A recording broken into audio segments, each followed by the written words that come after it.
And do you think we have done justice of preserving Sikh itihas?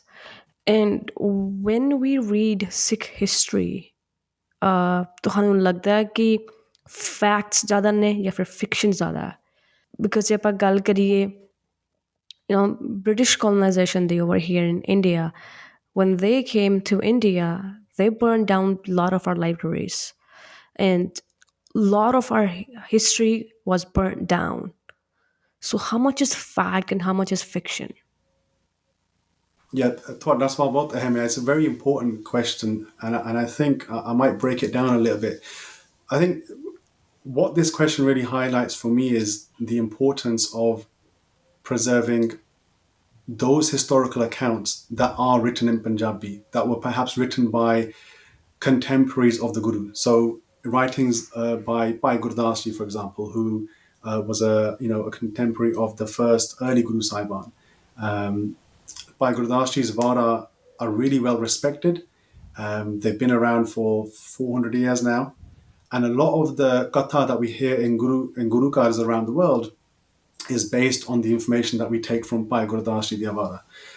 Bhai Gurdas Ji was obviously quite close to the Guru's house. They were a member of the Guru's family as well. And Sikh tradition holds that they were given their writings were given the title of the key to understanding Gurbani.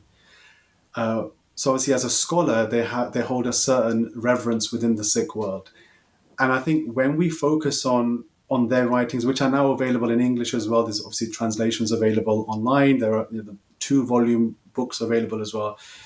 And I think if we look at that tradition, and then also other writers who were contemporaries of the Gurus, those who, the Kavis of the Guru's Darbar, for example, Guru Gobind Singh Ji Maharaj and the Anandpur Sahib Darbar, Jinnavi Kavisan, we look at their writings, we get a very distinct picture of what Sikhi was, of what the Sikh Panth was, of what the Guru's mission was. And then again, that tradition continues. But like you said, after the British arrived, Basti Baad Aun to Baad, ਉਹ ਫਿਰ ਜਿਹੜਾ ਮਾਹੌਲ ਬਦਲ ਜਾਂਦਾ ਹੈ. Like in Punjab, we know that physically the British changed the landscape. In addition to the change of political power after the fall of Maharaja Ranjit Singh's Raj, they target the education centres. So whereas before we know from our itihas that generally a lot of people were encouraged to get educated, men, women, different ages, and they were taught a whole variety of different subjects.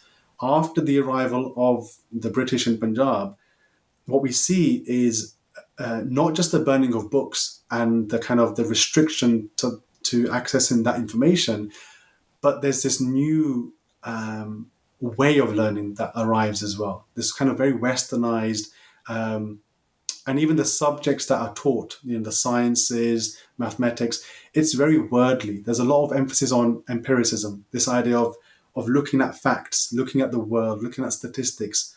So ਜਦੋਂ ਆਪਾਂ ਗਿਆਨ ਦੀ ਗੱਲ ਕਰਦੇ ਆ, like from a Gurbani perspective, the gyan that's enshrined within Gurbani, or the gyan that we find in our Puratan Granths, that's almost sidelined.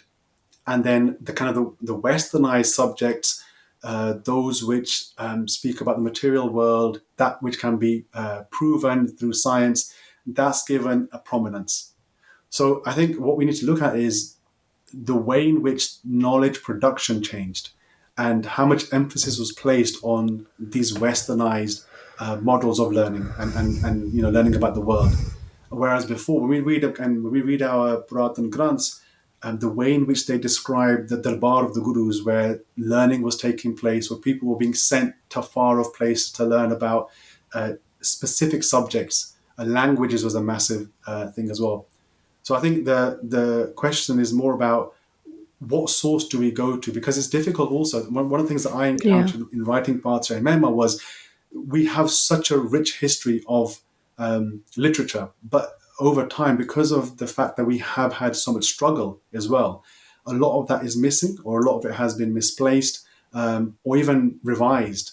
So when the British arrive, we see a huge amount of revision that takes place. So, and that happens obviously post 47 as well. a lot of our itihas is projected through a particular lens. One example that comes to mind is the Gaddar movement. The Gaddar movement ordinarily for many years was depicted as a movement for Indian independence, or that they were, very secular, or they were Marxist. Anything was projected, anything and everything, but the Sikhi aspect of what inspired them, that was kind of neglected. And it's only recently through the work of people like Sardar Ranveer Singh and others that have come in and they've looked at the primary source material and they said, hang on a second, these were Sikhs. They were Nit Nemi Rehetwan, if you look at their pictures, they were in Gatre. And if you look at their writings, what they say is our inspiration for standing against the British came from Guru Gobind Singh Ji Maharaj, came from Sikhi, came from that spirit of standing against oppression. So I think we find that our history has been revised at various moments in our itihas, and which is why I think it's important to look at the pre-colonial Sikh literature, the Pant Prakash, the Mehma Prakash, Bhai Gurdas Ji Diawara, and they are now readily available. Like I've said, there's translations, they're all online as well. So I think what it requires is a bit of effort from Right. us, to genuinely learn about our itihas.